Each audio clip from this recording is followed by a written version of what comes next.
So my sophomore year of high school, I moved to Oakland, California to complete the rest of my high school. So I went there from sophomore to senior year.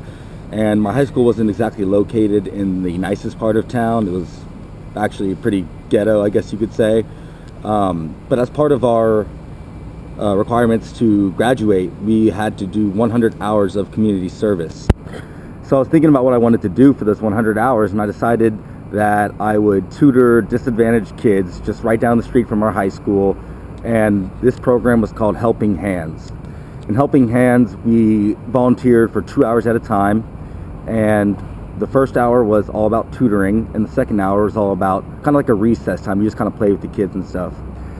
So I got paired up with this third grader. His name was Miguel, but a bunch of other kids called him Poppy.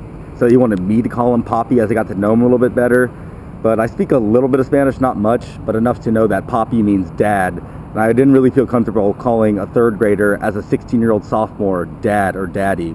So instead I'd call him Niño or Hijo, which means boy or son, just to kind of mess with him. And at the time, at the school they were at, they did weekly multiplication competitions, and Poppy normally didn't do that well. So I decided to focus on here when we first started our tutoring. So I'd help him out a lot with his multiplication tables in order to do better in his weekly competitions, and I would incentivize it by our recess time and tell him, like, yeah, if you do this well this week, you can play quarterback, or I'll throw you the long ball, or I'll give you the ball more than the other kids. That stuff seemed to really work on him. So football was a big help, and as he started to improve and gain confidence in the study, his confidence in the multiplication tables led to confidence in other fields.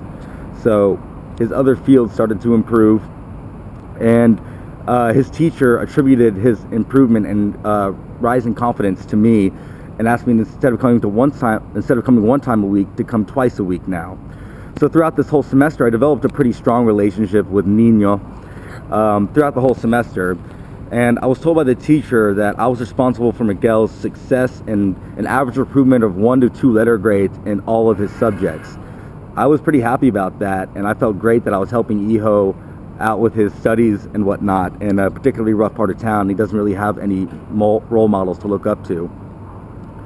I hope that all is well now with Hijo or Niño. He should be entering high school about now, and I hope that he took this confidence I helped him create and applied it to his daily life, and I hope that he's continuing to improve today when he's about to go into high school.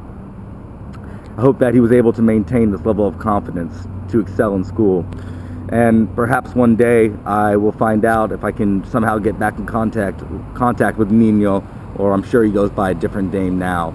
But I think that he was really elevated to a new level and was able to really increase his potential due to a rather minor mentoring program, which I think had a rather substantial impact.